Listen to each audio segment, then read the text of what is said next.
Talk about this thing that's in my brain. It keeps me from wanting to go on, but I want some gain. Maybe a little fame. Welcome back, everybody, to the We the Patriots podcast. I am your host, Sal Asante, and today we're going to be doing a little mashup with Diamond Sports Talk. And with me today is Zach Beck, and I hope everybody enjoys this. Everybody be on the lookout for a little video on our channel later, and definitely a big update on our website and store, so be on the lookout for that. Should be up either later tonight or tomorrow, so everybody enjoy, kick back, relax. Be sure to hit that like and subscribe button, and let's get right into it. You know, me as an Angels fan, opening day didn't go so well.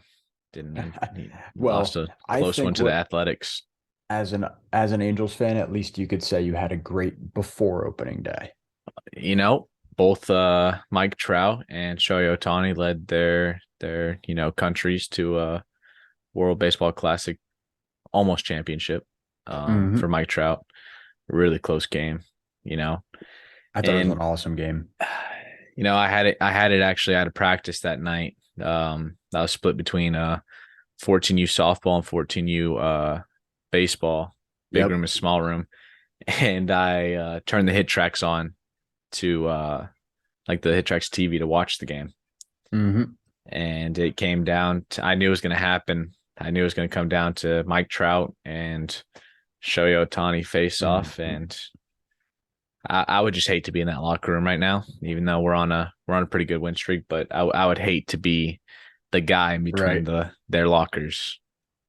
Oh my goodness. Well, why don't we talk about it a little bit? We had the WBC, we had the run up to the game, right? So you had all this build up. The United States, it looked like they were rolling. Japan looked like nobody was going to stop them. Yeah. What did you think about the pool play? Did it kind of come out how you thought it would come out?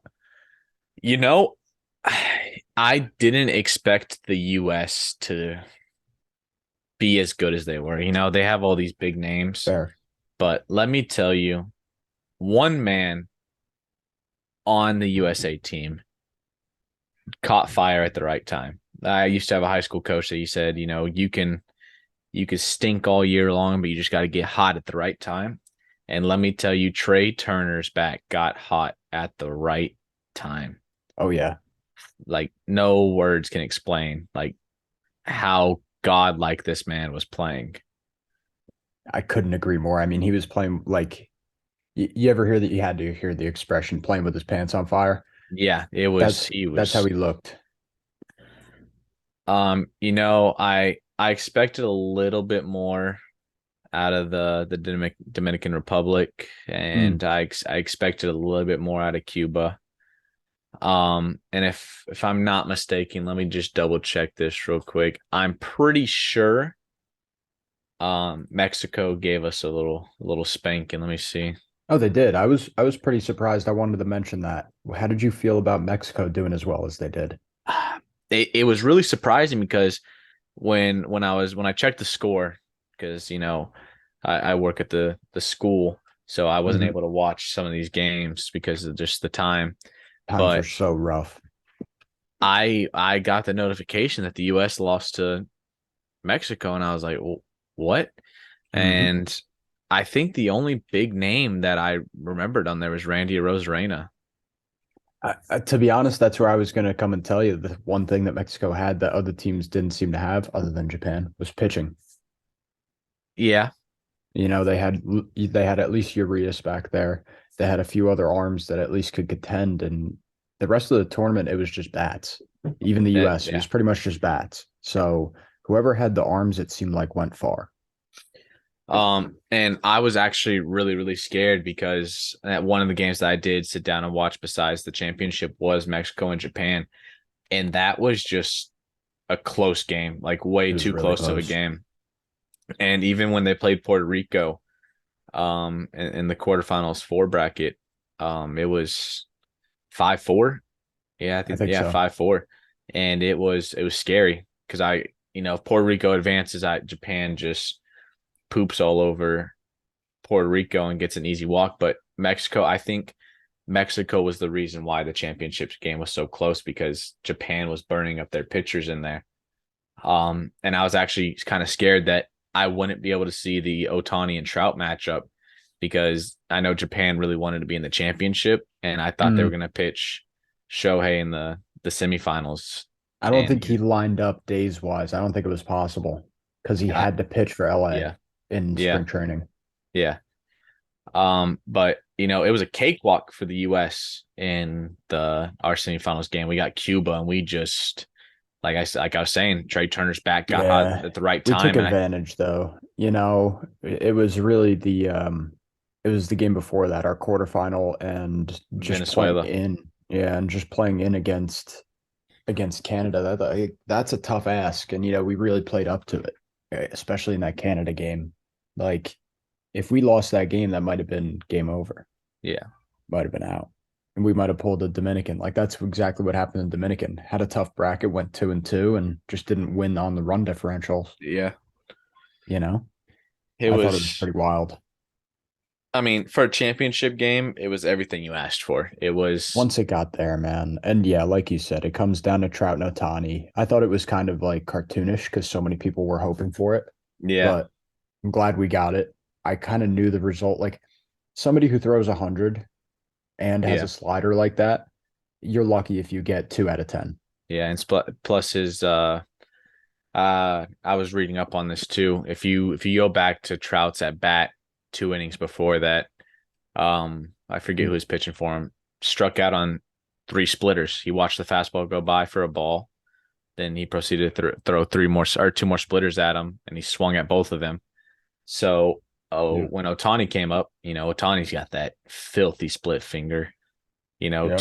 200-mile-per-hour fastballs.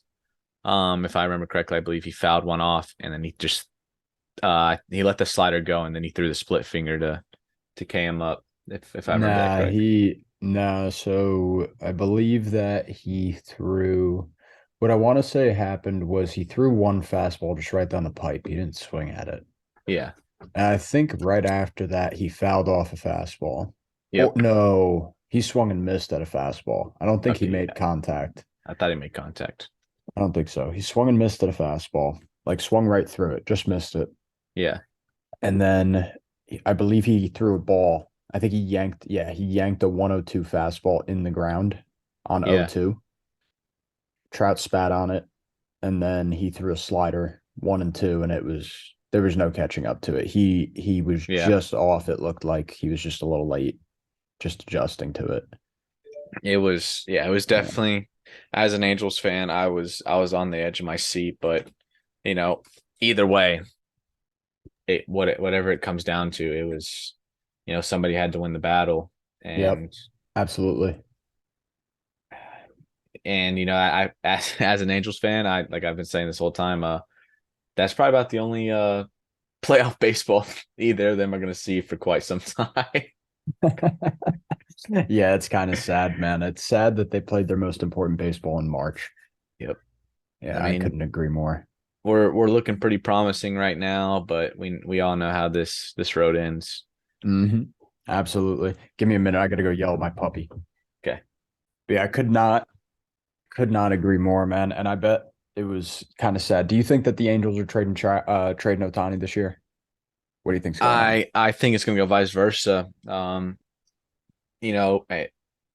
Trout really wants Otani to stay at the Angels because we've been Mm, trying to build around him for quite some time, and there was some talk about the Angels trying to make a move for one of the big reasons why Japan was in the championship, Roki Suzuki, but hmm. we didn't have enough for what he was wanting, so he's staying in Japan. So I remember a few months ago, Trout said the only place that he'll go is the Phillies. He would love to play for Philly. Yeah, but that's all of his ties, man. He's a huge Philly fan. So if anything does happen, I say we give Trout, or yeah, we give Trout up, and we just go and chase the people out of the Japan League, and we go and pick up a lot of foreign players from other teams. Mm, A big name we did add this year was Gio Urshela, it's very which true. and everyone's probably already seen it. What's his name's really, really good catch. Hunter Renfro's really good catch on opening day was The absolutely no looker. insane. The no looker. It's like something I would do in high school practice when I'm shagging balls. No shot I can catch a ball. I'll take off my glove and throw it up there and knock it down. That's kind of what it looked like. Yep. And a lot of people are going crazy. But something people don't realize is where the Angels struggle is pitching. Mm-hmm. I mean, Absolutely.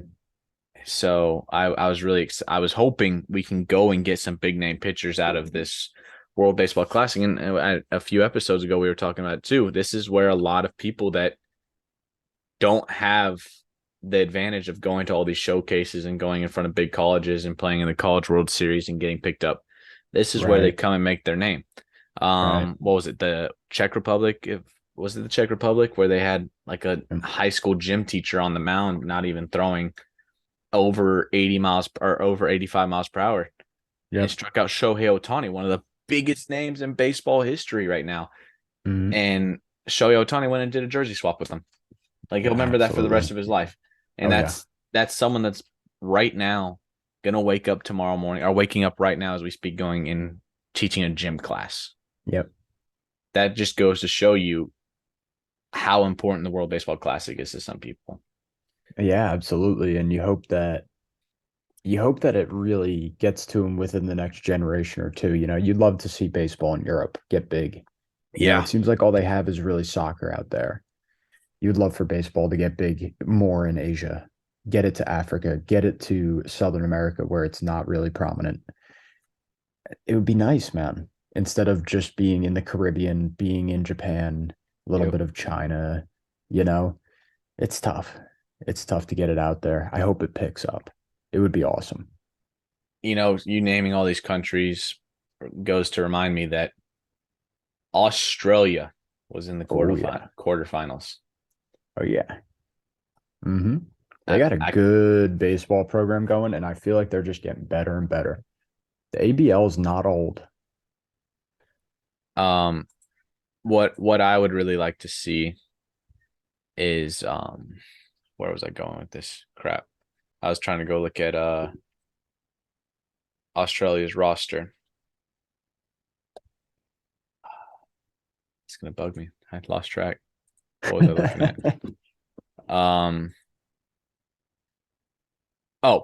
What I was going to say is and I hope the new style of baseball that we have going on right now, pitch clock and all that, I hope that doesn't go into the World Baseball Classic. Well, so I kind of wanted to finish on that, Coach Zach. Why don't we dive into it a little bit? Not just the pitch clock. How do you feel about the implementation of some of the new rules in general? I feel like, and I'm pretty sure a lot of people have already said this and probably think the same thing. Baseball is as old as time. It's America's pastime. Sure. And I know they're wanting to get more people to watch baseball. But if you weren't watching baseball before they're trying to speed up the game with all these new rules, you're not going to watch it when it is sped up. If you didn't watch baseball before, you're not going to watch it when they're trying to make it more entertainment. Like, I feel like if you're going to watch baseball, you're going to watch baseball, and you would have watched it before all these new rules. And I'm starting to see some umpires really on edge about, Like anything and pull the everything. trigger. Yeah. I mean, famous video going around right now. JT Realmuto sticks up his glove to grab a ball. Remembers that the pitch prior of when the pitcher got a new ball, had thrown it to him. So he notices he's already got a ball, puts his glove down, and the umpire drops the ball and throws him out. White Sox pitcher forgets to take his belt off for a substance check. All of in a spring training game. Throws his belt to the umpire, or throws it like towards the dugout or something like that, and umpire ejects him. Yep. And they're wondering why the MLB is trying to figure out how to get, robot calls behind the plate. Mhm. Why make it worse for yourself? Well, so the way that you just described it, I feel like is almost the wrong way to look at it because, and I'll go back to like the pace of the play when you said you're not going to get any of those new viewers. You're not going to get many, but I do think you'll get some. You'll get some that left watching baseball because it got boring, quote unquote. You're going to lose a lot of old baseball fans, which is what a lot of people are in the process of now. What, but old baseball fans is what makes baseball Baseball. baseball. Right. That's the problem. And that's where I'm seeing the issue. So, one thing that, and I want your comment on this, especially as a pitcher, one thing that I'm seeing a bit of a problem with is especially with relievers as we get into the game. A lot of those guys take their time and execute their pitches at 110% every time. Yeah. When you ask a guy to do that every 20 seconds or less, Yeah.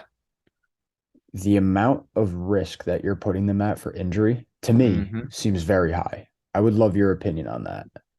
Um, you couldn't have said it better. You're running it up. You're gonna have guys speeding things up to where a pace where they're not used to doing. And not only their pitch count's gonna go higher because they're pressured into, throwing that ball quicker. They're probably, thinking I gotta rush this, I gotta throw this fastball right down the pipe. And it's gonna be body motions that they're not used to, pitch counts that they're not used to. Somebody for example that's going to really struggle is Aroldis Chapman. He's Yeah. used to getting up there. You've He's been used, seeing James Karinchak struggling. yeah. Yeah. I've seen a lot of guys struggling. Mhm. Somebody, it Now, Nestor Cortez, he likes to fiddle with a lot of things. You've probably right, seen the videos of him getting in trouble for quick pitching, but then really slowing it down. right, Somebody like that can goof off on the mound up there can do things like that. right, You have guys like Aroldis Chapman that need to take a breath. We teach our right. kids take a breath in between a Well, that pitch. was You're my not next giving them point. time. That was my next point is you're not allowed to take a breath anymore as a hitter or a batter. Yeah. So problem number one that I have is the pitcher can step off twice or disengage twice, and the batter can only call one timeout. Yeah. Only In what pick world off is one that time. fair? In what world is that fair? Okay. Beside that point, how can you limit the amount of times a pitcher can pick off? Yeah. Because That when you have a good base runner, they're just going to push that limit. And as soon as you reach the limit, they're going to steal. Like they're not stupid. they're messing with history. They're Yes, playing with fire. I think What they are we are. gonna do if the World Series comes down to it? Bases loaded, 3-2 count, the holy grail of situations. Mm. And a pitcher doesn't pitch the ball in enough time. No, no, no. I'm going to give you one even worse. 3-2 count, bottom of the ninth, game seven of the World Series. And the runner at third doesn't get back to the base in time, and it incurs a strike on the batter. Oh yeah. Anybody see that one with Pete Alonso? I Wow. did see that. That was scary. And I'm not trying to make this whole section of this show to be hating on the rules because I don't really want to do that. And some of what it's doing is good, speeding up some of the games. But you need to look at the bigger picture and what it's doing. I think it's going to be putting our athletes at risk. And I think that you're kind of taking away a lot of the core tenets of what baseball has been taught for a long time. And I don't know if we can do this, but um for the next episode, like if we can get your guys' input on it as well. Absolutely. Um Sal, they could probably email you and we can do a follow-up on this. Uh what are some other things that you guys are seeing that are, affecting the game, or or maybe you do like it and you can tell us why you think it's helping the game. But in my opinion, I think like I said, they're messing with history and they're playing with fire. people like Max Scherzer, Trevor Bauer. I can't wait to see when Trevor Bauer comes back how he is going to finesse with this system. If Trevor Bauer ever Yeah. does come back and he plays in this type of ball play, that's the type of guy you don't want to give this power to. Well, Um, question though, isn't the MPB adopting the rules?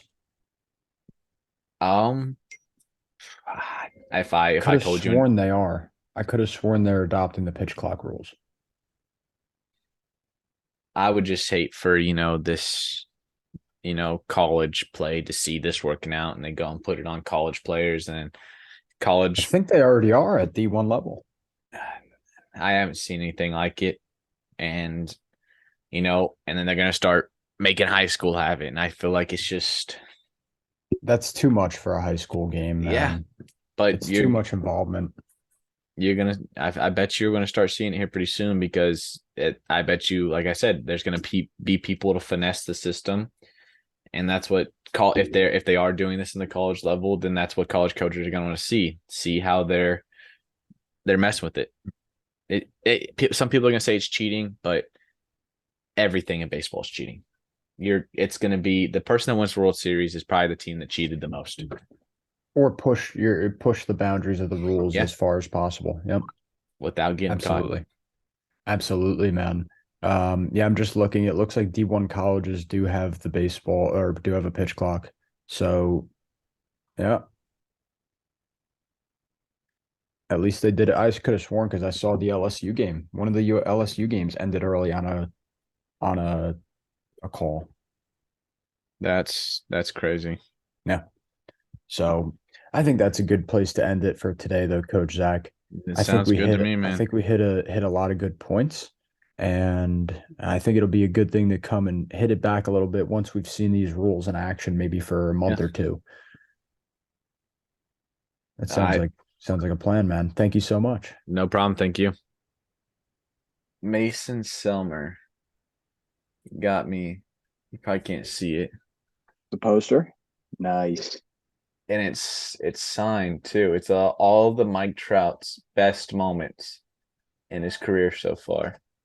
He signed it? I believe there's a Mike Trout signature on there. No shit. Yeah. So his uncle is a famous painter. And he paints a whole bunch of famous athletes' portraits. Like he meets them himself and he paints them. I have the other papers. He's done like Serena Williams. He's done like talking about some legends, Derek Jeter, Really? Manny Machado, like you Darvish. I'm talking about like the whole 9 yards. Tom Brady, Aaron Rodgers, Dan. They're gonna give me a Dan Marino one too. They said if we win a tournament this year, they'll get me the original Dan Marino one. Dude, That's the t-shirt you need to be wearing.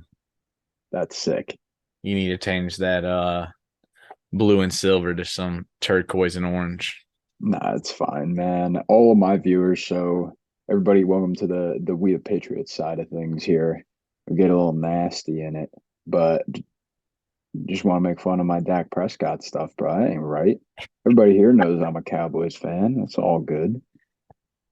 Yeah, you're a clown. You're a clown show from Louisiana that somehow likes the Dolphins. Like, come on. You know, my grandpa's watched the, Dolphins since he was a kid.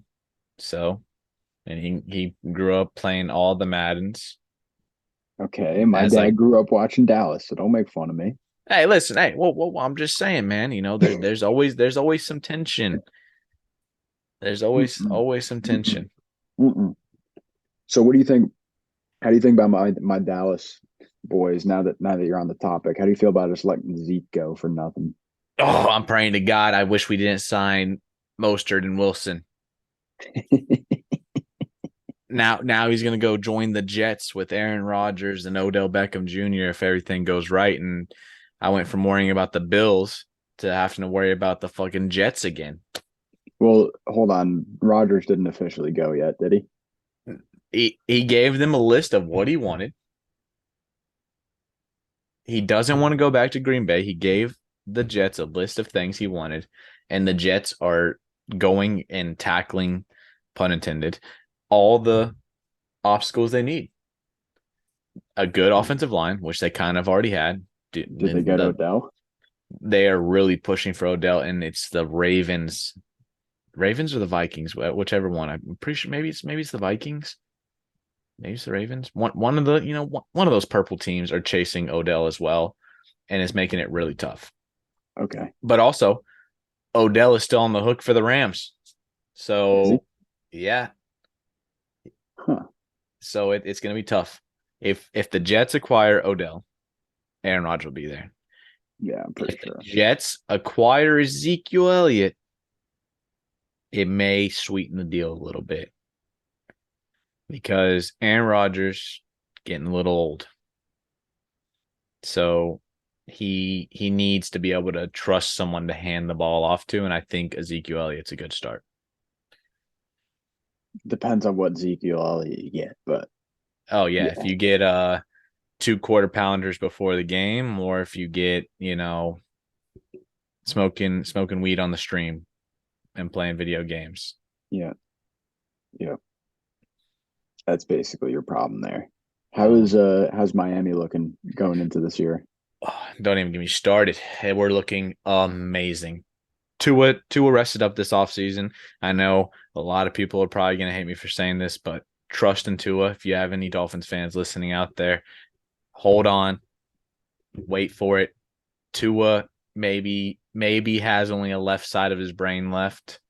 I was going to say, hold on, you trust this man's after those hits he took last year? Listen, I trust him. He spent a lot of the offseason, doing a lot of courses. He was working with I think it was a jiu-jitsu guy or taekwondo guy on how to properly fall, which I think all quarterbacks, all running backs, all wide receivers need to go and learn how to properly fall when you're falling that hard, how to react quickly.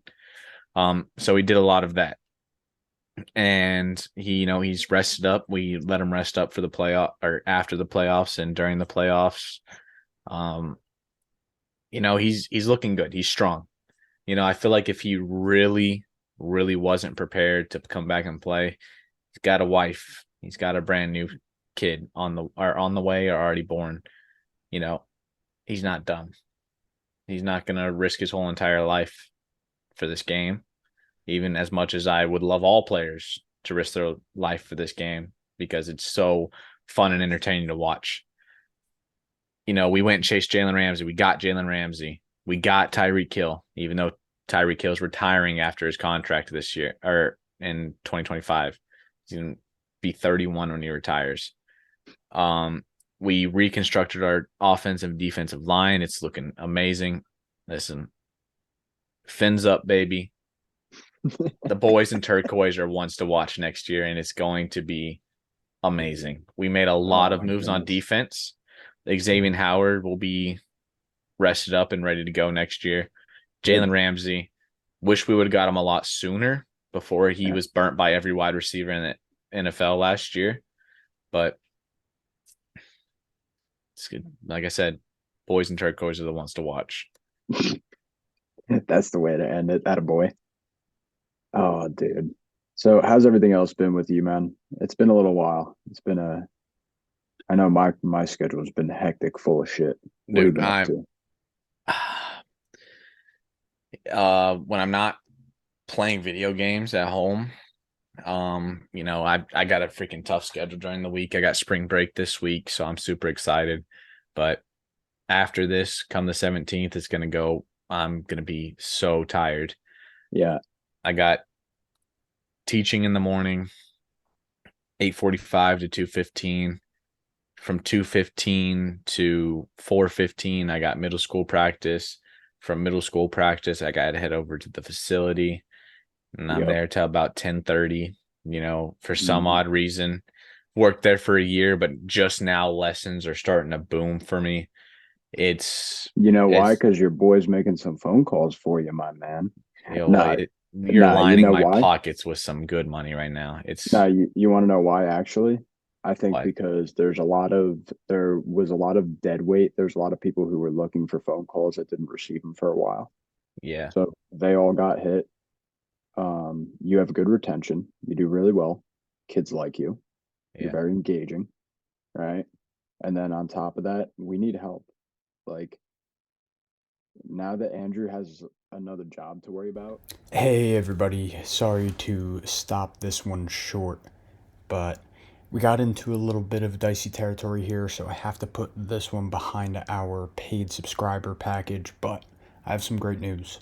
We are working on an upgraded package there where you can go directly through us. You don't have to go through any sort of third party. We're going to get rid of PodBean. So hit me up if you're interested in seeing some of our extra content. You have episodes like this one. You have episodes like our episodes with Kevin. You have one solo by myself, one with Danny and Zach. Huge episodes over there, and they're going to get more and more plentiful. So be on the lookout for that. We will have an additional I'll say channel update coming soon. So big stuff coming soon. You'll get to see all of the stuff, all the hard work that's been going on behind the scenes. I can't wait. For now, everybody. I'ma make all these bitches say, damn, I wish I were the fucking state. I wanna be something, not nothing. Trapped inside my dream and I'm running away from these demons. But the feeling's so good, I'ma keep dreaming.